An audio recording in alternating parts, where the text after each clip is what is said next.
गंभीर आरोप बीजेपी की तरफ से नवाब मलिक पर लगे हैं। महेश तापसे एनसीपी नेता इस वक्त हमारे साथ फोन लाइन पर जुड़ चुके हैं। महेश जी, आपकी प्रतिक्रिया। आपके न सिर्फ साथी नेता बल्कि महाराष्ट्र सरकार के मंत्री को गिरफ्तार किया है ईडी ने, क्या कहेंगे आप? पिछले 2 साल से महाराष्ट्र की महाविकास आघाड़ी सरकार को अस्थिर करने का काम भारतीय जनता पार्टी के माध्यम से हो रहा था। नवाब मलिक जी जो महाराष्ट्र सरकार के एक मंत्री हैं, राष्ट्रवादी कांग्रेस पार्टी के नेता हैं, उन्होंने हमेशा पूरी ताकत के साथ इस चीज का सामना किया, विरोध किया और महाराष्ट्र की गठबंधन को मजबूती दी।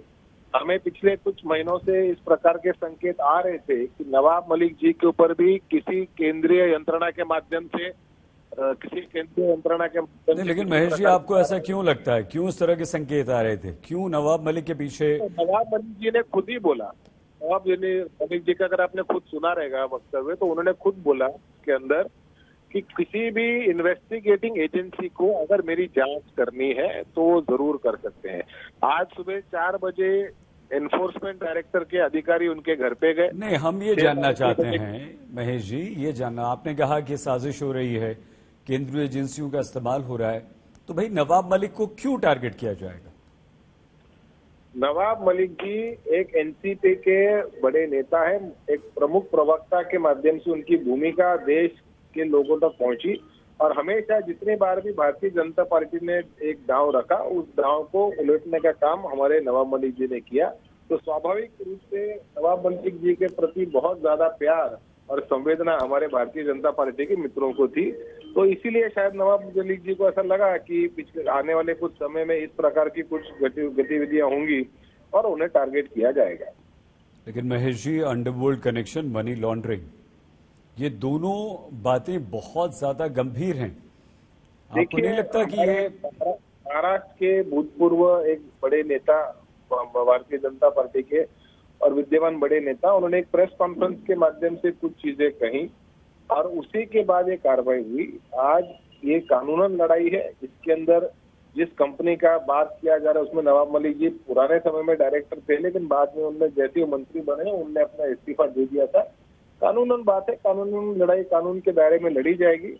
हम तो देखिए, जो भी देश की इन्वेस्टिगेटिव एजेंसी हो उसका, ठीक है महेश जी, आप कानूनी लड़ाई लड़ने की बात कर रहे हैं, बस 10 सेकंड रुक जाइए, क्योंकि अरेस्ट ऑर्डर जो गिरफ्तार किया गया महाराष्ट्र के मंत्री नवाब मलिक को, वो अरेस्ट ऑर्डर इस वक्त हम टीवी स्क्रीन पर दिखा रहे हैं। महेश जी, क्या महाराष्ट्र की जनता में आपकी छवि, आपकी पार्टी की छवि, आपकी सरकार की छवि खराब नहीं होती आपके एक मंत्री अगर गिरफ्तार होते हैं तो? पिछले 2 साल में एक कोशिश की गई कि महाराष्ट्र की महाविकास आघाड़ी, चाहे किसी भी दल का नेता हो, चाहे कांग्रेस का हो, चाहे शिवसेना हो या हमारी एनसीपी का हो, उनके नेताओं चुन चुन के टारगेट करने का काम किया गया। अब ठीक है, अरेस्ट होना कोई कन्विक्शन की बात नहीं है। ठीक है, इन्वेस्टिगेटिंग एजेंसी अपना इन्वेस्टिगेशन जरूर करना चाहिए। अगर उनको किसी प्रकार का डाउट है कि कुछ दाल में काला है या कुछ गड़बड़ है, तो जरूर इन्वेस्टिगेशन करें। लेकिन वो इन्वेस्टिगेशन अगर निष्पक्ष हो तो किसी कंक्लूजन पे भी इन्वेस्टिगेशन पहुंचना चाहिए। हमारी इतनी दरख्वास्त है। इन्वेस्टिगेशन किसी के संदर्भ में करना चाहे तो बिल्कुल कर सकते हैं, लेकिन वो इन्वेस्टिगेशन का कोई कॉन्क्रीट कंक्लूजन एक डिफाइंड टाइम फ्रेम में हो तो अच्छा है। अभी ये देखिए, आज का जो वाकया हुआ या अनिल देशमुख जी के साथ जो वाकया हुआ, उसके बाद में उसका आगे का क्या, जो सुशांत सिंह जी का मौत के संदर्भ में बारी सारी बातें, उसका क्या?